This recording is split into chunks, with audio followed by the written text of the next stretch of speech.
Hi sir, నమస్కారం. నమస్తే అమ్మా, గాడ్ బ్లెస్ యూ. ఎలా ఉన్నారమ్మా? బాగున్నాను సార్, మీరు ఎలా ఉన్నారు? Fine fine fine fine. Sir, first మీరు ఇండస్ట్రీకి రావడానికి కారణం ఏంటి? అందరూ ఎవరెవరో పేరు చెప్తారు కానీ నా గురువు, నా దైవం. టోటల్గా నేను జీరో. ముక్కురాజు మాస్టరు నాకు గురువు అమ్మ. ఏమనంటే చిన్న చిన్న కారణాలు మమ్మల్ని ఎదగకుండా పోయింది, ఎదగలేకపోయాం. అలా మీరు ఇండస్ట్రీకి వచ్చినప్పుడు ఏమైనా కష్టాలు పడ్డారు? మెడ్రాస్ మాస్టర్లు 100 మంది గ్రూప్ చేస్తే మేము 2 లేదా 4 వర్క్ చేసేవాళ్ళం. అప్పుడు సుమారు 400 మంది డ్యాన్సర్లు ఉన్నా 400 మందిలో 4 వర్క్ అంటే మీదంతా ఖాళీగా ఉన్నట్టే కదా. మీకు శేఖర్ మాస్టర్కి రిలేషన్ ఏంటి? ఆయన ఫస్ట్ ఇండస్ట్రీకి రావడానికి కారణం వాళ్ళు రాకేష్ మాస్టర్ ద్వారా సపరేట్గా ఒక ఇన్స్టిట్యూట్కి వెళ్ళిపోయారు. మీ ఫ్రెండ్ ప్రేమ్ రక్షిత్ గారికి రీసెంట్గా ఒక అవార్డు వచ్చింది. ఇప్పటివరకు ఎవరు రాలేదండి. ప్రభుదేవి గ్రేట్ కొరియోగ్రాఫర్, తన్నుకొని దాటుకొని ప్రేమ్ రక్షిత్ అనే మాస్టర్కి ఆ సాంగ్ రావడం అల్టిమేట్ అమ్మ. ఇండియాకి ఆ సినిమా రావడం చాలా సూపర్ సూపర్ సూపర్ అమ్మ. నా వయసున్న ప్రతి ఒక్కరూ చిరంజీవిని చూసే సినిమా ఫీల్డ్కి వచ్చారమ్మా. ఇది 100% కరెక్ట్ అమ్మా. మనకి రీసెంట్గానే కరోనా వచ్చింది కదా సార్, ఆ సిచ్యువేషన్స్ మీరు ఎలా ఇబ్బంది?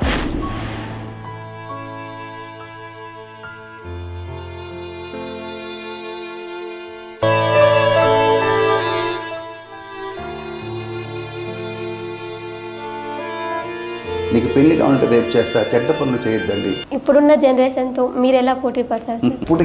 ఇప్పటికీ మనం పోటీనేనమ్మా. నాకు వయసు అయిపోవచ్చే కానీ ఎనర్జీ కానీ స్టైల్ కానీ ఎప్పటికీ నన్ను వదిలిపోదమ్మా. మీ ఫ్యామిలీలో డిస్టర్బెన్స్ వచ్చాయన్నారు. తను భర్తని ప్రేమగా ఆరాధించి అభిమానించాలి. ఏదో మనసులో పెట్టుకొని టార్చర్ చేస్తే ఏ వ్యక్తి సుఖంగా ఉండలేడు, ఆ తర్వాత 10 రూపాయలు సంపాదించలేడు. మరి మీ పిల్లల గురించి రాలేదు, వదిలేసి లివిట్. అండ్ నాగార్జున గారితో మీరు సిరి సాయి మూవీ చేశారు. అందులో ఋగు మహర్షి గెటప్ వేశానమ్మా. అసలు అక్కడుండే ఋషులు నన్ను వచ్చి ఆశీర్వాదం అడిగారమ్మా. లొకేషన్లో 2000 మందికి ఆయన ఐస్ క్రీమ్ ఇచ్చాడమ్మా. అంత మంచి వ్యక్తి బాలకృష్ణ గారు. అతను అందరూ ఏదో అంటారు కానీ నేను మనస్ఫూర్తిగా ప్రేమిస్తానమ్మా. రాకేష్ మాస్టర్ చనిపోయిన తర్వాత శేఖర్ మాస్టర్ కానీ జానీ మాస్టర్ కానీ ఆయనకు గురు భక్తిని చూపించుకున్నారు. ఆయన బతుకున్నప్పుడు ఏమైనా చేశారా ఆయనకి హెల్ప్? సత్య గారిని అడిగితే సత్య మేము చేస్తున్నాం సార్, ఇంకేం చేస్తాము, మొత్తం ఇచ్చేస్తామా.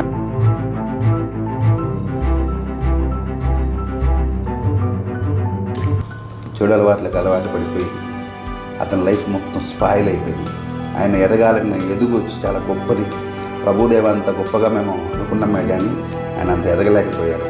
హాయ్, హలో, నమస్తే, welcome to mister I channel. నేను మమత. ఒక డాన్సర్గా, ఒక ఆర్టిస్ట్గా, ఒక కొరియోగ్రాఫర్గా, ఇప్పుడున్న టాప్ డ్యాన్స్ మాస్టర్స్కి ఫ్రెండ్గా, మంచి పర్సన్గా, ఆర్ నారాయణమూర్తి గారికి అత్యున్నత సన్నిహితుడుగా, ముక్కురాజ్ మాస్టర్కి ప్రియ శిష్యుడుగా, ప్రముఖ డ్యాన్స్ మాస్టర్స్ అయిన తారా, స్వర్ణలత, లారెన్, శంకర్, శివసుబ్రహ్మణ్యం, రాజు ఇలాంటి టాప్ డ్యాన్స్ మాస్టర్స్తో వర్క్ చేసి రఘు మాస్టర్, సత్య మాస్టర్, శేఖర్ మాస్టర్, జానీ మాస్టర్స్తో మంచి ఫ్రెండ్గా ఎన్నో సినిమాలు చేశారు. గత 7 సంవత్సరాలుగా టీవీలలో, సినిమాలలో ఎంతో పేరు సంపాదించిన స్టిల్ ఒక ఆర్టిస్ట్గా ఇబ్బంది పడుతున్న పూర్ణ సుధాకర్ గారు ఇప్పుడు మన ముందుకు వచ్చారు. హాయ్ సార్, నమస్కారం. నమస్తే అమ్మా, గాడ్ బ్లెస్ యూ. ఎలా ఉన్నారమ్మా? బాగున్నాను సార్, మీరు ఎలా ఉన్నారు? Fine fine fine fine. Sir, first మీరు ఇండస్ట్రీకి రావడానికి కారణం ఏంటి? నేనమ్మా ఇండస్ట్రీకి రావడానికి కారణం అందరూ ఎవరెవరో పేరు చెప్తారు కానీ నేను డెఫినెట్గా నా గురువు, నా దైవం ఫస్ట్ మా నాన్నగారేనమ్మా. ఎందుకంటే మా నాన్నగారు లేకపోతే టోటల్గా నేను జీరో. ఆయన ఎంకరేజ్ చేయబట్టి, ఆయన సినిమా ఫీల్డ్కి పంపించబట్టి ఈరోజు నేను ఈ స్థాయికి మీకు కనిపిస్తున్నాను.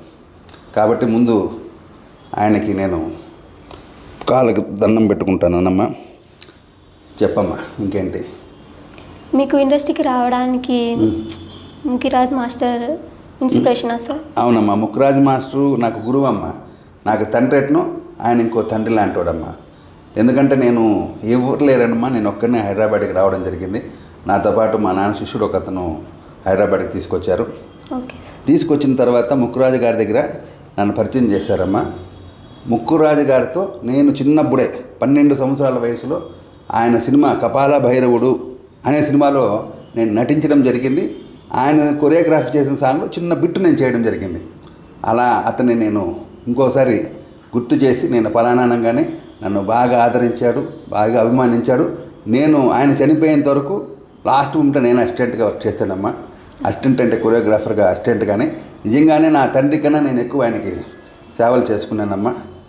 ఆయన ఆశీస్సులు, మా నాన్నగారి ఆశీస్సులతో నేను ఇవాళ చాలా బాగున్నాను. ఏమిటంటే చిన్న చిన్న కారణాలు మమ్మల్ని ఎదగకుండా పోయింది, ఎదగలేకపోయాము.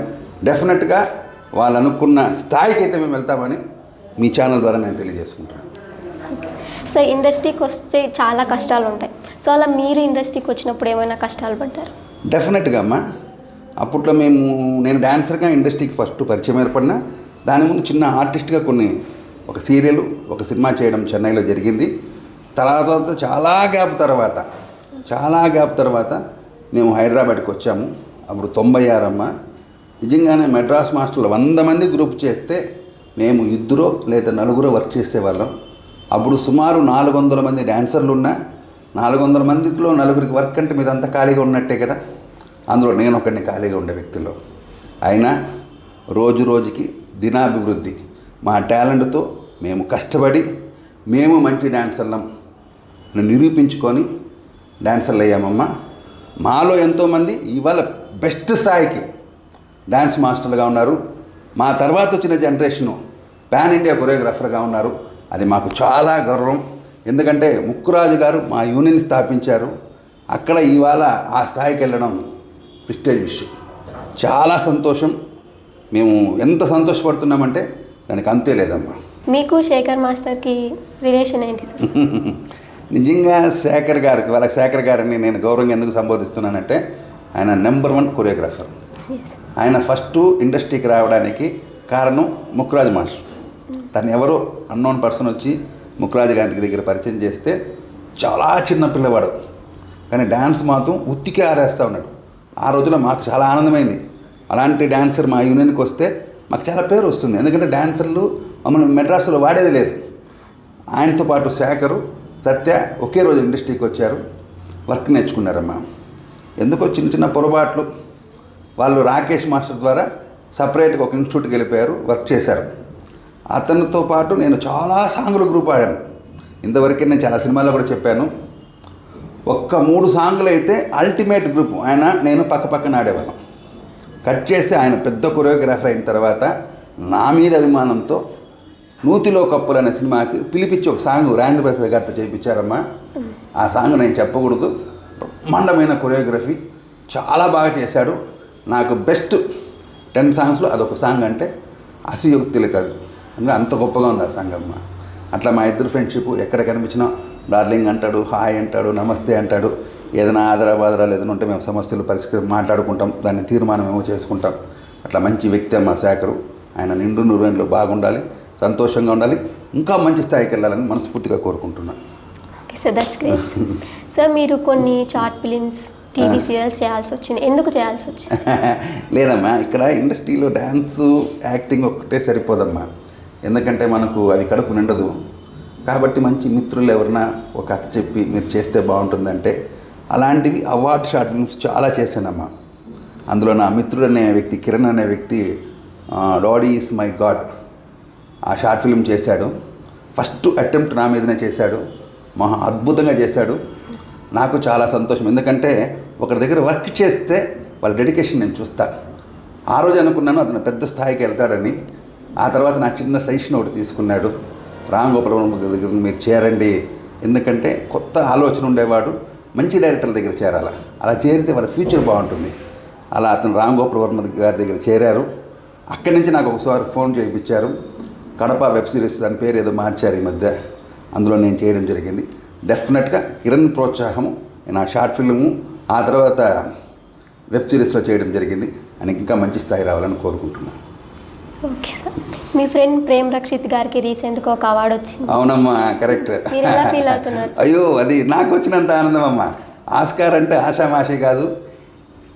ఇండియాలో, ఆంధ్రాలో ఒక మాస్టర్కి ఇప్పటివరకు ఎవరు రాలేదండి. Prabhudev great choreographer.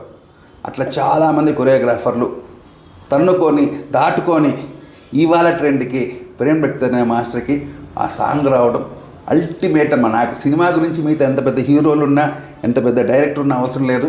అతని ద్వారానే ఆ సాంగ్కి ఆ అవార్డు వస్తుందని మనస్ఫూర్తిగా కోరుకుంటున్నాను. ఎందుకంటే మేరా ఇండియాకి ఆ సినిమా రావడం చాలా సూపర్ సూపర్ సూపర్ అమ్మా. చాలా సంతోషం. మీరు అడిగారు, నాకు చాలా ఆనందంగా ఉందమ్మా. Very good. చెప్పమ్మా. మీరు మెగాస్టార్తో కూడా, చిరంజీవి గారితో కూడా వర్క్ చేశారు. మీకు ఎలా అనిపించింది? అయ్యో, అంబిషన్, మాకు ఇన్స్పిరేషన్ అమ్మా. చిన్నప్పటి నుంచి ఒక డాన్సర్ పుట్టిన ప్రతి ఒక్కడికి ఒక మైకేల్ జాక్సను, ఒక ప్రభుదేవ, ఒక చిరంజీవి. మా జనరేషన్లో నా వయసున్న ప్రతి ఒక్కరూ చిరంజీవిని చూసే సినిమా ఫీల్డ్కి వచ్చారమ్మా. ఇది 100% కరెక్ట్ అమ్మా. అలా అతనితో నేను చాలా సినిమాలు చేశాను. అన్నయ్య చేశాను, మొన్న ఒక సినిమా చేశాను. ఆయన సినిమాలు 1000 సినిమాలు చేసినా అలుపు రాదు. ఎందుకంటే ఇంట్రెస్ట్, ఎవరికైనా ఒక పని మీద ఇంట్రెస్ట్ ఉంటే అలుపు అనేది ఉండదు. కాబట్టి అలాంటి వ్యక్తులు ఇండస్ట్రీలో ఉండాలా, చేయాలమ్మా మనస్ఫూర్తిగా. మాకు ఆ సినిమా చేయడం చాలా ఆనందం అనిపించింది. చెప్పమ్మా. మనకి రీసెంట్గానే కరోనా వచ్చింది కదా సార్, ఆ సిచ్యువేషన్స్ మీరు ఎలా ఇబ్బంది పడ్డారు? అయ్యా, మేము ఒక్కరే కాదమ్మా, అది చాలా బాధాకరమమ్మా.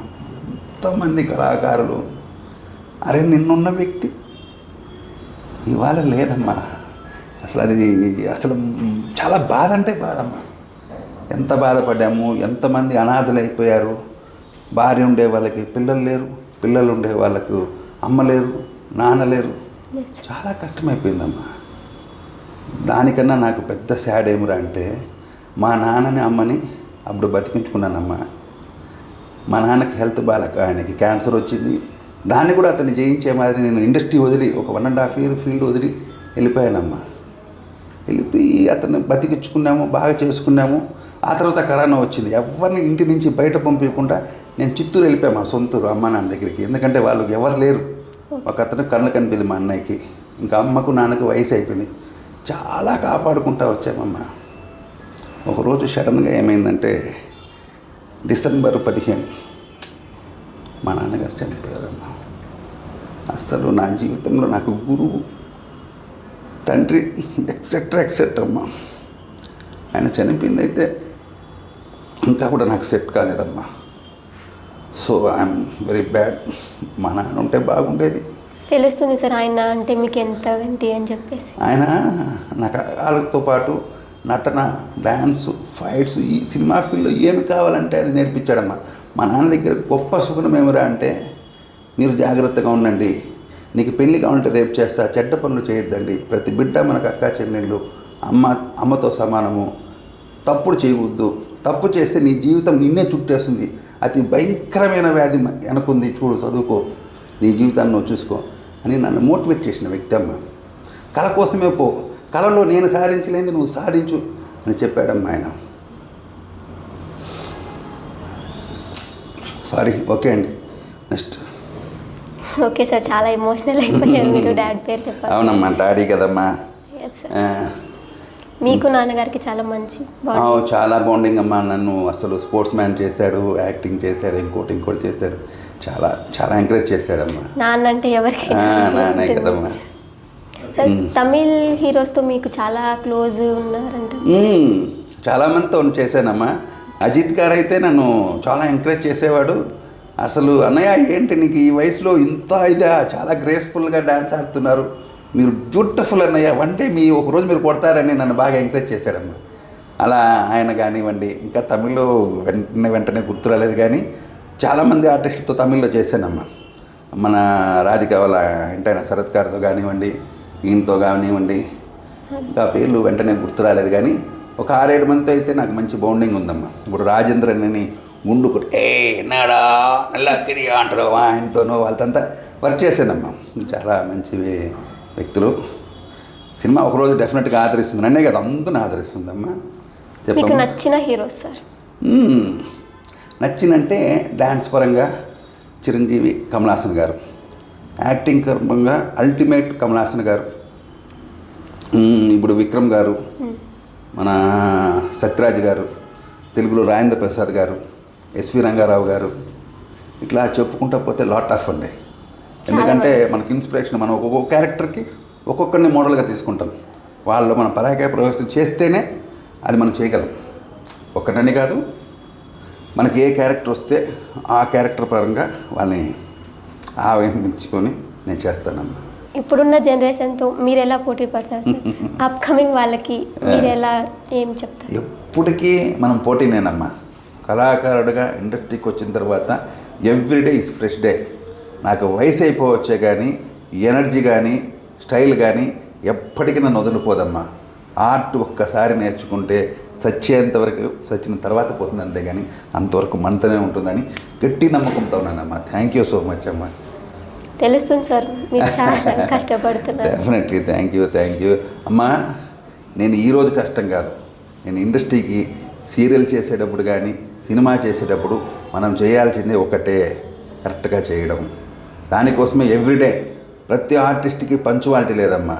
4 షూటింగ్, 4 వెహికల్ వస్తుందంటే 6 వస్తున్నారు. అది చాలా తప్పది. మాకు 4 షూటింగ్ అంటే 3 మేము వెహికల్ కోసం వెయిట్ చేసేవాళ్ళం. మన షాట్ వచ్చేంతవరకు వెయిట్ చేయాలా, లేదా నాకు షూటింగ్ వెళ్ళిపోతానంటారు. అది చాలా తప్పది. మొన్న కూడా మేము సంక్రాంతి షూటింగ్ మా టీవీ వాళ్ళది ప్రోగ్రామ్ చేస్తే మార్నింగ్ మేము 10 లొకేషన్కి వెళ్తే మరుసటి రోజు మార్నింగ్ 4 షూటింగ్ పెట్టుకున్నారు. ద బెస్ట్ సీనియర్లు మేము ఆ సాంగ్ చేసాము. ప్రతి ఒక్కరు చూడండి మీరు, మా ఎనర్జీ కానీ మా డ్యాన్స్ కానీ మా పర్ఫార్మెన్స్ కానీ ఆ రోజు మేము ఎవరు అనేది మీకు తెలుస్తుంది.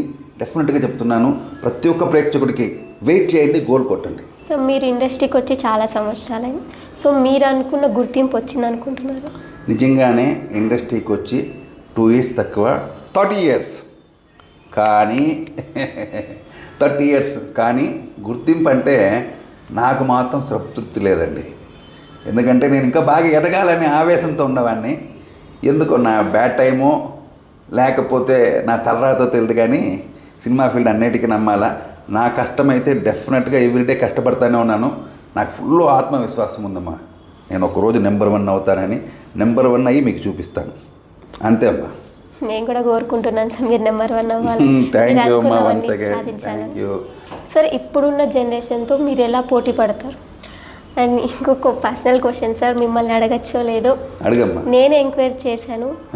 మీరు మీ ఫ్యామిలీలో కొంచెం డిస్టర్బెన్స్ వచ్చాయంట, కొన్ని రోజులు ఇండస్ట్రీకి దూరంగా ఉండాల్సి వచ్చింది. ఎందుకు ఉండాల్సి వచ్చింది చెప్పాలా?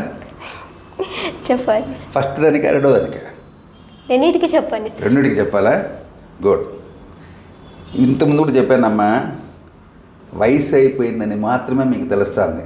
లోపల ఒక వ్యక్తి ఉన్నాడు, ఆ వ్యక్తి ఎప్పటికైనా పోటీ పడతాడు. కాబట్టి నేను వదిలేదు ఇండస్ట్రీని. ఆయన తాడో పేడో తెలుసుకుంటాను. అలాగే మీరు నాకు పర్సనల్ విషయం గురించి అడిగారు. నేను మర్చిపోతాము అనుకున్నా కూడా మీరు గుర్తు చేస్తున్నారు. చాలామందికి ఇండస్ట్రీలో ఈ విషయం తెలియదు.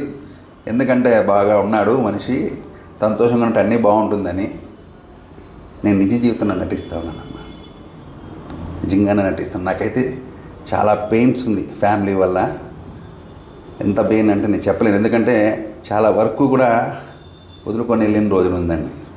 అంటే మా బాండింగ్ బాగాలేదు, అంతే, ఇంకేం లేదు. కానీ నేను మా పిల్లలకి మా భార్యకి ఏం చేయాలో అది చేశాను.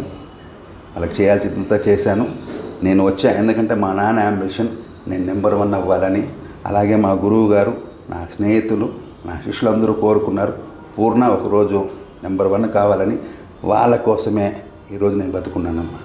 వాళ్ళ కోసం నేను న్యాయం చేస్తాను. వాళ్ళని కూడా నాకన్నా మంచి స్థాయికి తీసుకెళ్తానని మనస్ఫూర్తిగా కోరుకుంటూ. ఖచ్చితంగా అవుతారు సార్ మీరు కోరుకునేది. డెఫినెట్గా అమ్మా. సార్ మీ ఫ్యామిలీస్కి డిస్టర్బెన్స్ వచ్చాయన్నారు. ఆ సిచ్యువేషన్లో మీకు ఎవరైనా జానీ మాస్టర్, శేఖర్ మాస్టర్ లాంటి వాళ్ళు హెల్ప్ చేశారు? డెఫినెట్గా అమ్మా. ప్రతి ఒక్కరూ నాకు మంచి సజెషన్స్ ఇచ్చారు. కొందరు పోనీ వదిలేనా అన్నారు, కొందరు నీవు అలా ఉంటే కష్టమన్నా, నువ్వు మంచి ఆర్టిస్ట్వి, నువ్వు ఇలా సినిమా ఫీల్డ్కి రాకపోతే మేము లాస్ అవుతాం, నువ్వు లాస్ అవుతావు, ఫైనాన్షియల్గా నీకు బాగుండాలి కదా అని కొన్ని అవకాశాలు అయితే ఇచ్చారు. ఇది దారి అని చూపించారు. నా ఫ్రెండ్స్ కానీ నాకు చాలా ఇష్టం. ఎందుకంటే నేను ప్రతి ఒక్కరికి సజెషన్ చేస్తాను. వాళ్ళ ప్రాబ్లమ్స్ ఉంటే నేను వెళ్తాను. నాకు వాళ్ళు ఏదైనా ఇచ్చే అడ్వైస్ కానివ్వండి, ఇంకోటి కానీ నేను స్వీకరిస్తాను. కాబట్టి జనాల్లో నాకు ఒక మంచి పేరు ఉందమ్మా. First of all sorry sir, మళ్ళీ అడుగుతున్నాను, ఇబ్బంది పెడుతున్నాను అనుకోవద్దండి. మీ ఫ్యామిలీలో డిస్టర్బెన్స్ వచ్చాయన్నారు, అవేంటో మీరు చెప్పగలరా? చెప్తా. ఇది నా కోసం కాదు కానీ ప్రతి ఒక్కరి కోసం చెప్తా. ఎందుకంటే మొగుడు కష్టపడి బయటికి వెళ్తే తను భర్తని ప్రేమగా ఆరాధించి అభిమానించాలి. అలా కాకుండా ఏదో మనసులో పెట్టుకొని టార్చర్ చేస్తే ఏ వ్యక్తి సుఖంగా ఉండలేడు, ఆ తర్వాత 10 రూపాయలు సంపాదించలేడు. మీరందరూ కూడా చూడండి, తన భర్త ఎదగాలంటే భర్తని ఇలాంటి అనుమానాలతో పీడించద్దండి. ప్రతి భర్త దైవం కన్నా గొప్పది. ఎందుకంటే మొగుడు కష్టపడాలి, లేడీసు అంటే భార్య ప్రేమించాలి. ప్రేమిస్తే పోయేదేమీ లేదు. భర్త ఎంత ఎత్తు ఎదిగినా భార్యని ఎప్పటికీ మర్చిపోడు. అది మీరందరూ గుర్తుపెట్టుకోండి. సారీ, ఏమనుకోవద్దండి. ఆడపిల్లలంతా నా చెల్లెళ్ళు, నా తల్లెళ్ళు. కానీ మీ కుటుంబం బాగుండాలని నేను ఈ సజెషన్ ఇస్తున్నాను. డెఫినెట్గా స్వీకరించండి. మీకు కూడా అమ్మా. తప్పకుండా సార్. మాకు అర్థమైంది సార్. మరి మీ పిల్లల గురించి అమ్మా, వాళ్ళకి ఏం చేయాలో అది చేసేసా. అమ్మా, దయచేసి సినిమా గురించి మాట్లాడతామమ్మా, వాళ్ళు బాధపడుతూ ఉంటారు. Okay sir. ఓకే అమ్మా, చెప్ప. సార్, మీరు చాలామంది ప్రముఖ వ్యక్తులతో నటించారు. చిరంజీవి గారు, వెంకటేష్ గారు, నాగార్జున గారు. అండ్ నాగార్జున గారితో మీరు శిరిడి సాయి మూవీ చేశారు. మీకు ఎలా అనిపించింది ఆయనతో వర్క్ చేయడం? ఇట్స్ ఎ వండర్ఫుల్ ఎక్స్పీరియన్స్ అమ్మా. ఎందుకంటే ఆ సాయిబాబా సినిమాలో ఒక 4 సాంగులు గ్రూప్ ఆడానమ్మా. రాఘవేంద్రరావు గారు డైరెక్టరు, మంచి కెమెరామెన్, అని పేరు గుర్తురాలేదు, వదిలేసి లివిట్టు. ఆ సినిమా ఒక సాంగ్ వచ్చి కుల్మనాలి వెళ్ళామమ్మా. 0.7 టెంపరేచరు. అందులో ఋగు మహర్షి గెటప్ వేసానమ్మా. అసలు అక్కడుండే ఋషులు నన్ను వచ్చి ఆశీర్వాదం అడిగారమ్మా. అంత పర్ఫెక్ట్గా రాఘవేంద్రరావు గారు డిజైన్ చేశారంటే ఫస్ట్ ఆయనకమ్మా. ఎందుకంటే ఆయన మారి డైరెక్షన్ చేసేవాళ్ళు లేరమ్మా. ఆయన సాంగ్స్ అయినా కూడా ఏ సాంగ్ అయినా డెడికేట్ చేసి అక్కడే ఉండి అలా కావాలని తీసుకుంటాడమ్మా. అందుకు కృష్ణారెడ్డి గారని మీకు తెలుసుంటారు, మంచి కొరియోగ్రాఫర్, మంచి బంప్, చాలా బాగా చేస్తాడు ఆయన.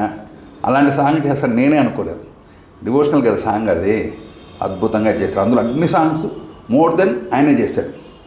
అదొక ఎక్స్పీరియన్స్ అమ్మా. ఆయన ఎంత బాగుంటాడంటే నాగార్జున గారు అసలు పెద్దాలా, చిన్నాలా, కొత్తాలా, పాతాలా ప్రతి ఒక్కరూ మన వాళ్ళు అనుకుని అంత బాండింగు. ఏదైనా అవసరం అంటే పరిగెత్తే వచ్చి ఏం కావాలో మీకు నడుపుతారమ్మా. అంతకుముందంతా నాగార్జున గారిని మేము మా చిన్న వయసులో చూడాలంటే భయపడేవాళ్ళం. వాళ్ళ నాన్నగారు పెద్ద ఆర్టిస్ట్ కదా, నాగేశ్వరరావు గారు. కానీ ఆయన చూసిన తర్వాత మాకు ఇన్స్పిరేషన్, ఓహో ప్రతి ఒక్కరితో బాగుండాలని. అలాగే అందులో 4 సాంగులు, 4 వైవిధ్యమైన సాంగులు. కుల్మనాలని ఒక లొకేషన్కి వెళ్ళామమ్మా. అసలు ఎంత బాగుంటుందంటే అంత మంచి లొకేషను, పెద్ద కోనేరు ఉంది.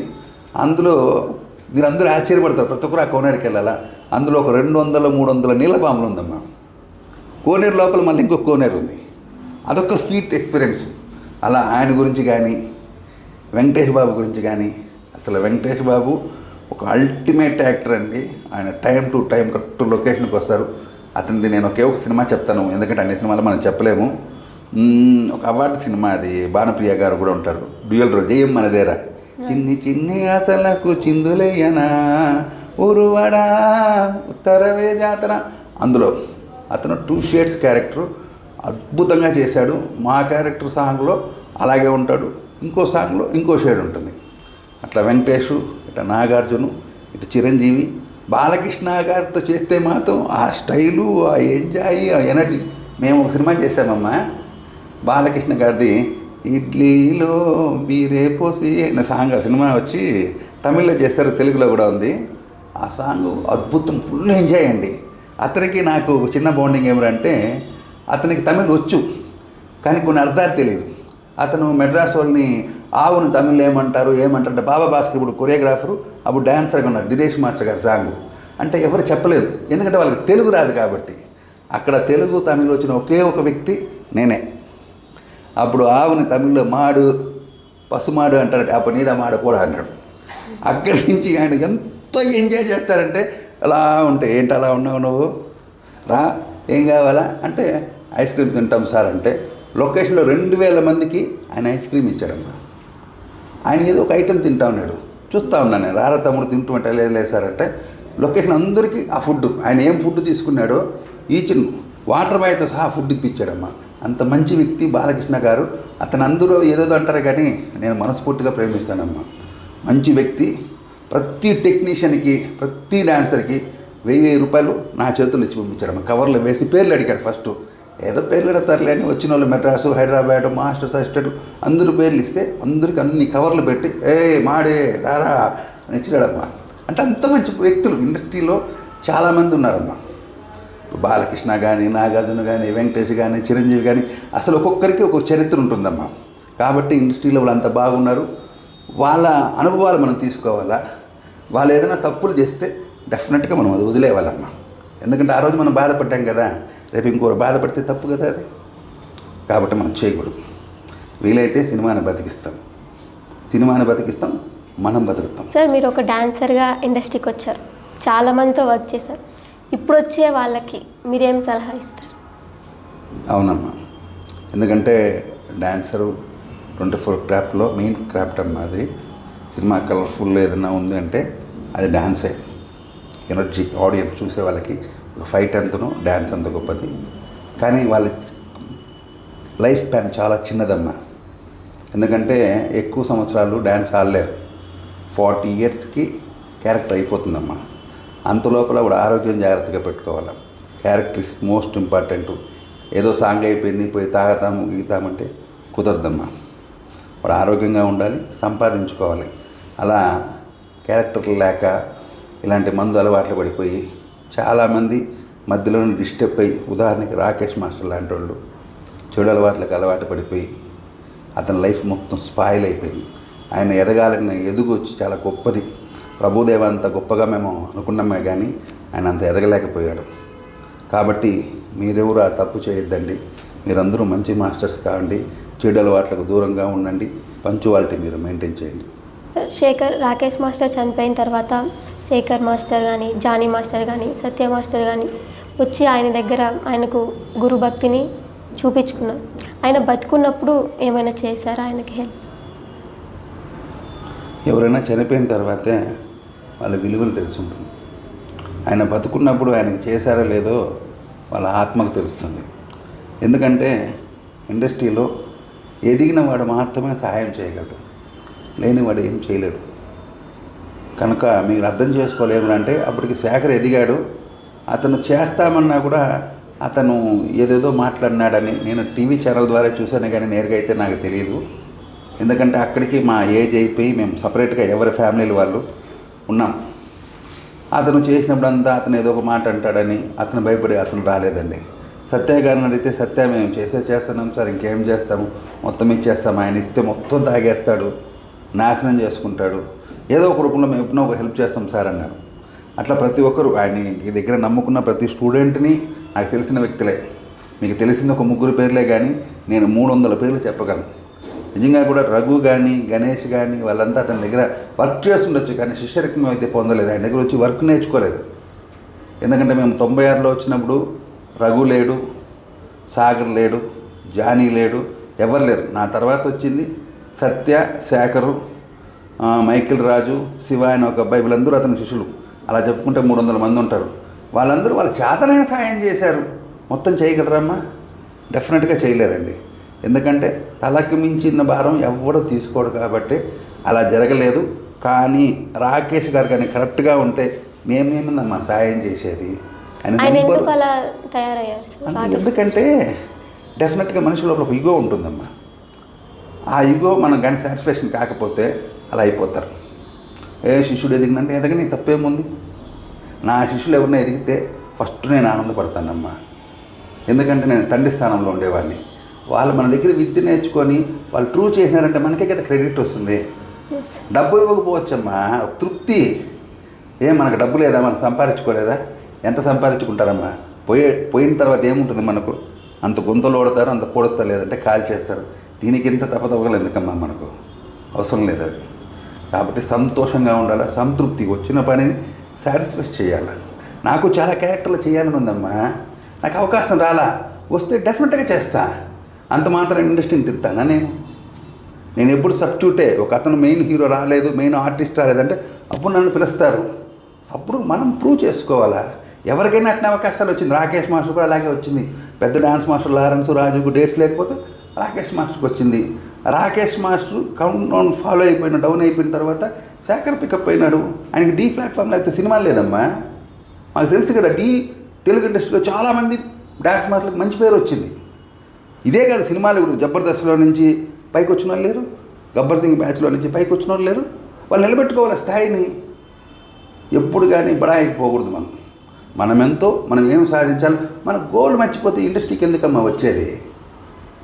గోల్ కొట్టాలంటే డెడికేషన్తో పాటు ఎవ్రీడే మనం ఎక్కడికి రీచ్ అవ్వాలో తెలుసుకోవాలా. ప్రతి ఒక్కరికి ఉండాలమ్మా అది. ఏదో ఈరోజు వస్తూ ఉంది చేసుకుంటాం పోతామంటే కుదరదు. సినిమా అంటే ప్రొడ్యూసర్ 10 సినిమాలు తీయాలని రావాలి సినిమా ఫీల్డ్కి.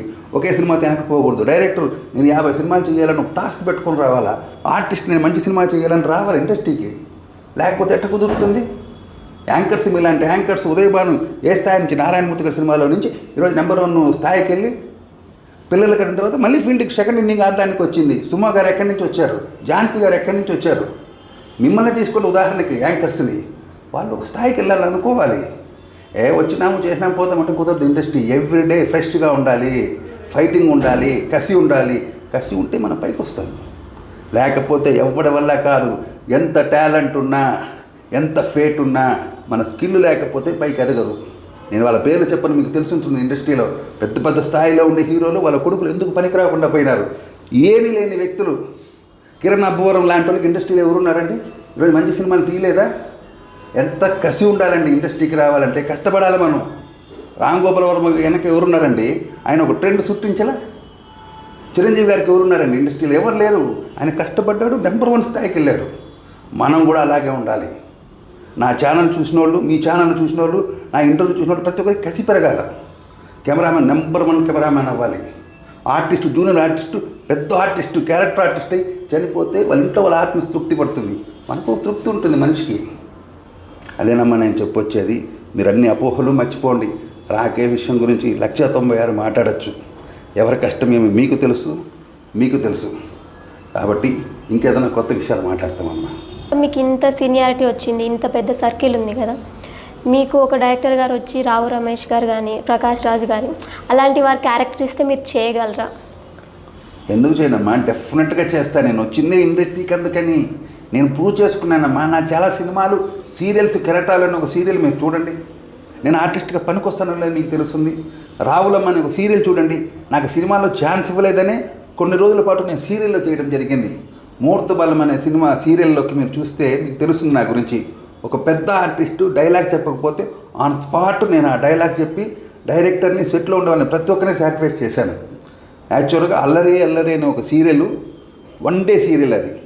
మీరు చూస్తుంటారు. యమునా గారు, ఇంకొక 2-3 పెద్ద ఆర్టిస్ట్ ఉంటారు. దాంట్లో నాది ఒక టిపికల్ క్యారెక్టర్, రింగు మాస్టర్ అని ఒక స్వామీజీ లాంటి మోసం చేసే చీటింగ్ కామెడీ క్యారెక్టర్, విలన్. నేను దాంట్లో ఒక సింగిల్ ఎపిసోడ్లో నేనేమని ప్రూవ్ చేసుకున్నాను. ప్రతి ఒక్కరు సీరియల్కి ఆ తర్వాత కంటిన్యూగా పిలిస్తే కూడా నేను పోదలుచుకోలేదు. ఎందుకంటే నా గోలు, నా అచ్చు సినిమా చేయాలని. ఎన్ని నదులు ప్రవహించినా సముద్రంలో కలవాలన్న ఒకే ఒక కోరికతో నేను సినిమాకి నుంచి సీరియల్ చేయకూడదని నిర్ణయించుకున్నాను. అలాగే సీరియల్ చేయకుండా ఉండాలంటే కూడా కుదరలేదు. ఎందుకంటే కడుపు నొప్పి, డబ్బులు కావాలి కాబట్టి చేస్తా ఉన్నా. సీరియల్స్ సినిమాలు చాలా సినిమాల్లో నన్ను సబ్స్టిట్యూట్గా పిలిచి సినిమాలు చేశారు. నా బ్యాడ్ లక్ ఏంటంటే అది చిన్న సినిమాలు. పెద్ద సినిమాలు, ఇప్పుడు గోపిచంద్ గారి సినిమా పెద్ద సినిమా, ఎన్నో కోట్ల బడ్జెట్, కానీ దాంట్లో మాకు స్కోప్ లేదు. నేను ఆర్టిస్ట్ అని వాళ్ళకి తెలిసినా కూడా, సార్ మీరు బబ్బులుగా లేదు సార్, పలానా వ్యక్తి బాగున్నాడు, అతనితో కామెడీ పండుతుందని చేపిస్తున్నాం, ఇది కామెడీ విలన్ సినిమా సార్, మీరు విలన్గా సూపర్ సార్ అంటున్నారు. అది కానీ జానీతో ఒక సినిమా చేస్తున్నాం, అతను మంచి వెల్విషర్గా ఒక క్యారెక్టర్. నా బ్యాడ్ లక్ ఏమరా అంటే ఆ సినిమా ఇంకా కంప్లీట్ కాలేదు. ఒకవేళ కంప్లీట్ అయ్యంటే నాకు మంచి పేరు వచ్చి ఉండేదేమో. ఒక గోపిచంద్ సినిమాలో పెద్ద క్యారెక్టర్ అయితే నాకు పేరు వచ్చి ఉండేదేమో, కానీ రాలేదు. ఇగో అయితే ఉంది, నాకు ఆ క్యారెక్టర్ ఇచ్చి ఉంటే బాగుండని ఇవ్వలేదు. కానీ నా స్నేహితులు ఉన్నారు కొంతమంది, వాళ్ళ పేరు నేను ఇప్పుడు చెప్పను, రేపు డెఫినెట్గా చెప్తాను. వాళ్ళ వల్ల నాకు 100% డెఫినెట్గా మంచి పేరు వస్తుందమ్మా. ఇది మీరు రాసుకోండి. సార్ లాస్ట్గా క్వశ్చన్, మీకు ఈ ఇండస్ట్రీ నాకు వద్దు, ఈ కష్టాలు నేను పడలేను అని ఎప్పుడైనా వెళ్ళిపోవాలనిపించిందా మీకు? లేదమ్మా, ఎప్పటికీ ఉండదు. ఎందుకంటే నేను సినిమాలో నటిస్తూనే చనిపోవాలనేది నా కోరికమ్మ. ఎందుకంటే సినిమా నాకు అన్నీ ఇచ్చింది, ఇంకా ఇస్తుంది, ఇచ్చి తీరుతుంది. నమస్తే అమ్మ. Thank you so much for coming sir. మీరు అనుకున్న క్యారెక్టర్స్, మీరు అనుకున్న గోల్ రీచ్ అవ్వాలని మనస్ఫూర్తిగా కోరుకుంటున్నాను. Oh lovely, thank you so much అమ్మా. ఇదండి పూర్ణ గారితో చిట్చాట్. ఇలాంటి మరిన్ని ఇంటర్వ్యూస్ కోసం చూస్తూనే ఉండండి mister I channel. Please do subscribe mister I channel. Thank you.